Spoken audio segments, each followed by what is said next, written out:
तो hello kids, स्वागत है आपका अपने चैनल पर जिसका नाम है कोड क्राफ्ट बाय हर्ष प्रसाद। मेरा नाम है हर्ष प्रसाद और आप मुझे हर्ष भैया बुला सकते हैं। तो इस सीरीज में हम लोग देखने वाले हैं सीबीएसई क्लास 12 के सीएस के पीवाईक्यू क्वेश्चंस। तो इस सीरीज से जुड़े रहना एंड तक, और मैं ये पक्का दावे के साथ कह सकता हूँ कि तुम लोग इस बार बोर्ड्स में बहुत अच्छे मार्क्स स्कोर करने वाले हो। तो आज हम लोग देखने वाले हैं क्वेश्चन नंबर 32। सो 32 क्वेश्चन आपका, पहली बात तो ये सेक्शन डी से स्टार्ट नहीं, मतलब हमारा सेक्शन डी यहाँ से स्टार्ट हो चुका है। और यहाँ पे पहला ही क्वेश्चन आपका कहाँ से आ रहा है? डेटाबेस से आ रहा है। ठीक है, तो इजी क्वेश्चन है। आगे क्वेरीज के बारे में थोड़ा बहुत भी पता होगा तो इजीली कर लोगे। क्या क्या बोला है, पहले बेसिक चीज़ों पे ध्यान देते हैं।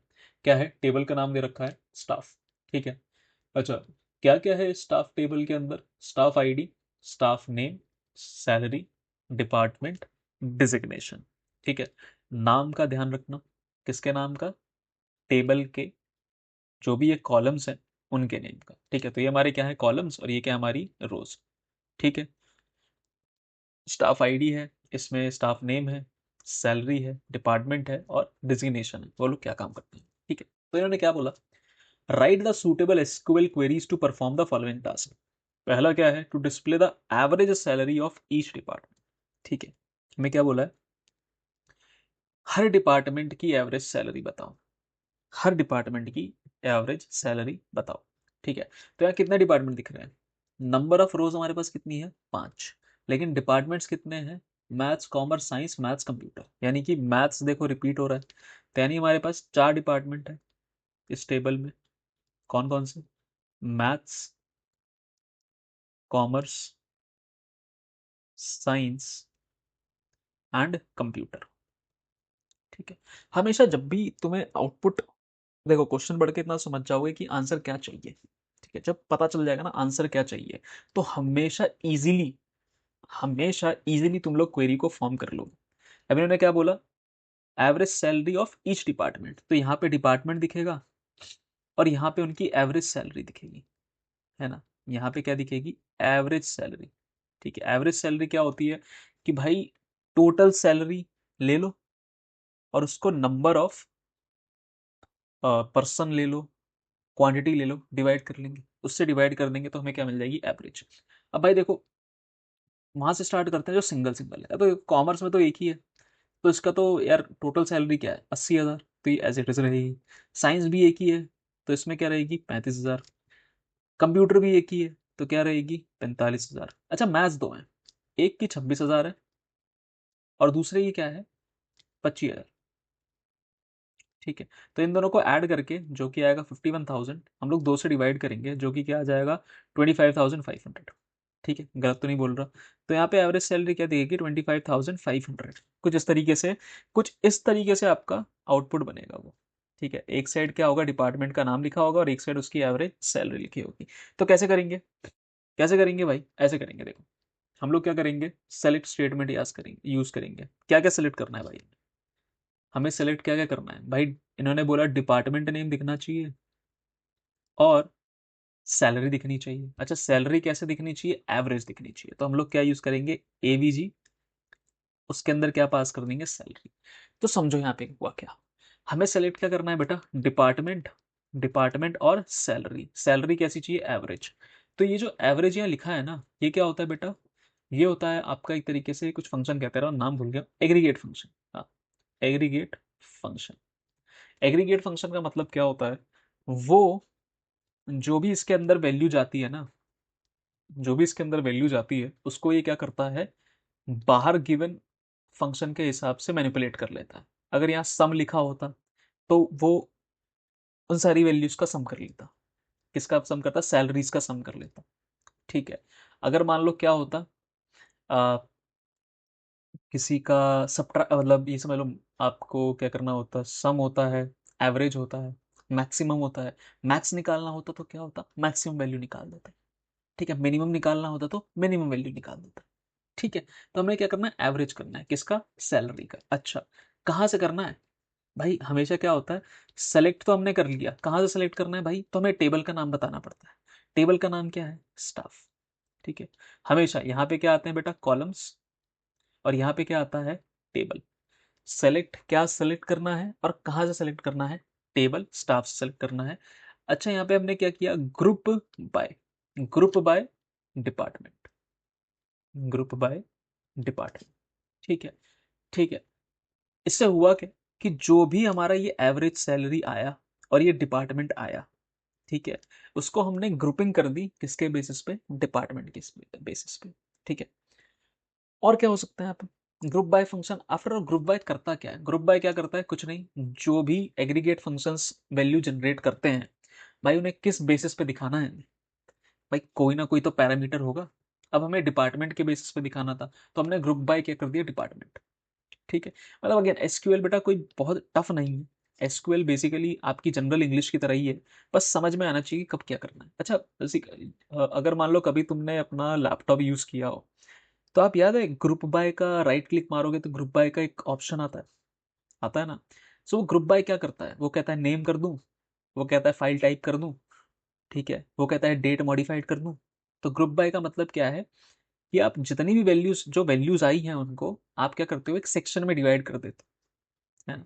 अब हमें क्या बोला था क्वेश्चन में कि display average salary of each department, तो हमने कहा यार जो भी एवरेज सैलरी आएगी ना उसे तो डिपार्टमेंट के हिसाब से ग्रुपिंग करते हैं उसकी। ठीक है, ताकि क्या हो, अब मैथ्स की जो भी एवरेज सैलरी आएगी वो मैथ्स के डिपार्टमेंट में के हिसाब से ग्रुप कर दे, इसे कॉमर्स डिपार्टमेंट की जो भी वैल्यूज है उसके हिसाब से ग्रुप कर दे, साइंस की वैल्यू जितने भी डिपार्टमेंट है उसके हिसाब से ग्रुप कर दे, कंप्यूटर के जितने भी हैं उसके हिसाब से ग्रुप कर दे। ठीक है, देखो हर चीज समझा रहा हूँ, उसका रीजन ये है कि बहुत बच्चे गलती करते हैं, कईयों को अभी समझ ही नहीं आता कि हुआ क्या, क्योंकि क्या है ना, वो आउटपुट को इमेजिन नहीं कर पाते। तो जब आउटपुट इमेजिन शुरू हो जाएगा ना करने लगोगे, तो सीधी सी बात है आंसर भी लिख लोगे। ठीक है, अगला देखो, to insert the following record in the table staff. तो इंसर्ट करना है, देखो सेलेक्ट कब करते हैं, जब हमें वैल्यू रिट्रीव करनी है। क्या बोला, वैल्यू रिट्रीव करनी है। यहाँ पे हमें इंसर्ट करना है ना, तो यहाँ पे हम लोग किसका यूज करेंगे, इंसर्ट फंक्शन का, इंसर्ट स्टेटमेंट का। ठीक है, या क्वेरी कह लो। ठीक है, सो यहाँ पे देखो कैसे है, हमने बोला इंसर्ट कहाँ करना है, इंसर्ट। ठीक है, देखो इन्होंने बोला है कहाँ इंसर्ट करना है, स्टाफ टेबल के अंदर। स्टाफ टेबल के अंदर ये मेरी क्या है, वैल्यूज है, ये मेरी क्या है, वैल्यूज हैं। देखो स्टाफ आईडी के अंदर ये जाना चाहिए S333, स्टाफ नेम के अंदर गुरमीत जाना चाहिए, सैलरी के अंदर 15,000, डिपार्टमेंट के अंदर एडमिन जाना चाहिए और डिजिग्नेशन के अंदर क्लर्क जाना चाहिए। ठीक है, तो कैसे करते हैं, बहुत सिंपल है। देखो इन्होंने बोला इंसर्ट इनटू स्टाफ, कहाँ इन्होंने खुद ही बोला ना कि हमें कहाँ इंसर्ट करनी है, टेबल स्टाफ के अंदर। तो ये होता है इंसर्ट कहाँ पे, into staff table. Values, values हमें बतानी पड़ती है, वैल्यूज क्या क्या इंसर्ट, वैल्यूज को इंसर्ट करना है भाई। यहाँ पे ये वैल्यूज दे रखी हैं, तो यहाँ पे क्या है, S33 गुरमीत ये। ठीक है, अगर ये नहीं होता, मान लो यहाँ पे क्या है, हमें पांचों की पांचों, देखो पांच ही कॉलम है और पांच वैल्यूज हैं, तो हमने डायरेक्टली वैल्यूज को इनपुट कर दिया, और इससे क्या होगा, ये कॉरिस्पॉन्डिंग टू होगा स्टाफ आईडी या जो भी है, ये कॉरिस्पॉन्डिंग टू स्टाफ नेम चला जाएगा, ये corresponding to salary, basically mapping हो जाएगी इजीली। अगर ऐसा नहीं होता तो हम यहीं पे क्या करते, टेबल नाम के बाद इंसर्ट इनटू स्टाफ, और यहाँ पे हम टेबल के नाम क्या करते, मेंशन, कॉलम के नाम बेसिकली मेंशन कर देते, क्या कर देते, कॉलम के नाम मेंशन कर देते, फिर हम लोग वैल्यूज लिख देते। तो वो क्या होता, यहाँ जो भी वैल्यूज होती, मान लो एग्जाम्पल के तौर पे बताता हूँ, ऐसे समझ नहीं पाओगे। मान लो स्टाफ के बाद मैं क्या करता, मेरे को सिर्फ क्या करना होता, स्टाफ आईडी, स्टाफ नेम और सैलरी ही इनपुट देनी होती। तो मैं यहाँ लिखता स्टाफ के बाद staff ID, staff name and salary. ठीक है, उसके बाद क्या लिखता, वैल्यूज, और यहाँ पे वैल्यू क्या पास करता, S33 या जो भी है, गुरमीत एंड 15,000। तो ये क्या होता, अब ये मैप करता इसको स्टाफ आईडी से, इसको स्टाफ नेम से और इसको सैलरी से। ठीक है, और बाकी जगह क्या आ जाता, नल आ जाता, खाली छोड़ देते। ठीक है, सो दोनों चीज तुम्हारी क्लियर हो गई कि जब पांचों की पांचों हो, या मतलब जितने भी नंबर ऑफ कॉलम्स के बराबर अगर नंबर ऑफ वैल्यूज हो तुम्हारी, तो डायरेक्टली इस तरीके का इस्तेमाल कर सकते हो। अगर नंबर ऑफ कॉलम्स से कम है तो किस तरीके से वैल्यू को मैप कर सकते हो वो भी यहाँ पे मैंने तुम्हें बता दिया। ठीक है, तो घबराना नहीं है, बहुत ईजी होता है। ठीक है, प्रैक्टिस करोगे जितना ज़्यादा, देखो एस डेटाबेस एसक्यूएल के साथ सबसे बड़ी बात क्या है, प्रैक्टिस। जितनी ज़्यादा क्वेश्चन की प्रैक्टिस करोगे ना उतना ज़्यादा होगा। देखो प्रैक्टिस का टाइम तो निकल चुका है, ठीक है, अभी भी कर सकते हो अगर 15 दिन है यार, बहुत बहुत होते हैं। ठीक है, 10-12 दिन जो भी है तुम्हारे पास, 15 दिन तो नहीं है, 15वें दिन तो मेरे ख्याल से एग्जाम ही है। जितना भी टाइम है उसमें बहुत आराम से कर सकते हैं। ठीक है, अगला क्या है, to display the unique designation of from the table. क्या दिखाना है, यूनिक डिजिग्नेशंस, यूनिक डिजिग्नेशंस की वैल्यू बतानी है। ठीक है, अच्छा यार डिजिग्नेशन क्या है, टीजीटी बीजीटी टीजीटी। तो यार देखो सीधी सी बात है, हमने ये अब एक और वो वैल्यूज ऐड कर दी है ना, तो हमें यहाँ पे डिजिग्नेशन कैसे दिखेंगे, यहाँ सिर्फ डिजिग्नेशन लिखा होगा और उसकी यूनिक वैल्यू यानी कि टीजीटी पीजीटी, और अभी जो आखिरी हमने ऐड किया एडमिन, ये आउटपुट दिखना चाहिए मेरे को। यही बोला ना, यूनिक डिजिग्नेशन। जो रिपीटेड है वो गायब कर दो, यानी कि एक बार टीजीटी पीजीटी और एडमिन। सो यूनिक के लिए एक वर्ड यूज होता है जिसको हम लोग बोलते हैं डिस्टिंक्ट। क्या यूज करते हैं, डिस्टिंक्ट। डिस्टिंक्ट का मतलब क्या होता है भाई साहब, यूनिक वैल्यू दिखाओ, मेरे को कॉपीड नहीं चाहिए। ठीक है, कॉपीड नहीं चाहिए। तो हमने क्या किया, सेलेक्ट डिस्टिंक्ट। क्या, कौन सी डिस्टिंक्ट भाई, डिजिग्नेशन देखनी है ना मेरे को, क्या बोला मैंने, यहाँ पे डिजिग्नेशन देखनी है ना, खुद ही बोला यूनिक डिजिग्नेशन देखनी है। ठीक है, तो डिजिग्नेशन फ्रॉम कहाँ से, फ्रॉम टेबल। तो टेबल का नाम क्या है, स्टाफ। Simple simple query. देखो सब ये खुद ही लिख के देते हैं, to display the unique designation from the table. So हमने क्या किया, select distinct designation from staff, यहीं पे बन गई क्वेरी, कोई मेहनत नहीं, एक नंबर और मिल गया। To display all the details of the staff whose name is of 4 letter. ठीक है, क्या करना है, ऑल डिटेल्स दिखानी है। ऑल डिटेल्स का मतलब क्या है, सारे कॉलम दिखाने हैं, ये भी ये भी ये भी ये भी ये भी। ठीक है, सो याद रखना, जब भी सारे कॉलम दिखाने होते हैं तो हम किसका यूज करते हैं, स्टार का। किसका यूज करते हैं, स्टार का। सेलेक्ट के बाद क्या लगा दो, स्टार का। मतलब क्या है, सारे कॉलम्स देखने हैं मेरे को, सारे कॉलम्स देखने हैं। ठीक है, बाद में ग्रुपिंग कर सकते हैं, कोई दिक्कत की बात, मतलब ग्रुपिंग तो ग्रुपिंग कर लो, हैविंग कर लो, जो भी करना है, मेरे को सारे कॉलम्स देखने हैं। ठीक है, सो यहाँ देखते हैं क्या आएगा, select star from staff. Obvious सी बात है, स्टाफ टेबल से ही देखना है ना, हुज नेम हैज 4 लेटर। तो जब भी कंडीशन चेक करनी होती है ना हमें, कंडीशन के लिए हम लोग क्या करते हैं बेटा, वेयर क्लॉज का यूज कर लेते हैं usually. Where, having having name या हैविंग, जो भी है जिस पे भी कंडीशन लगानी है, वेयर के बाद हम उस कंडीशन को लिख लेते हैं, या हैविंग के बाद कुछ कंडीशन को लिख लेते हैं। तो यहाँ हम वेयर क्लॉज का इस्तेमाल कर रहे हैं। तो वेयर कहाँ पर है, वेयर स्टाफ नेम पे लगा है ना, क्योंकि हमें क्या बोला यहाँ पे, हुज नेम, उन उस स्टाफ की डिटेल बताओ जिसका नाम, तो नाम क्या है भाई, स्टाफ नेम है। नेम का कॉलम कौन सा, स्टाफ नेम है। लाइक का क्या होता है, लाइक इज लाइक कंडीशन लगाना। लाइक क्या है, जो कि एज अ मैचिंग क्राइटेरिया की तरह काम करता है, अब मैचिंग फंक्शन की तरह काम करता है। ठीक है, जैसे हमारा होता था ना कि जो हम कोडिंग में डबल इक्वल टू लगाते हैं, डबल इक्वल टू लगा के कंडीशन चेक करते हैं, यही सेम काम यहाँ पे लाइक करता है। लाइक क्या है, यहाँ पे 1 2 3 4, चार ये बेटा 4 स्पेसेस हैं, 1 2 3 4, 4 ऐसे लाइन है। इसका मतलब क्या है कि 4 लेटर होने चाहिए।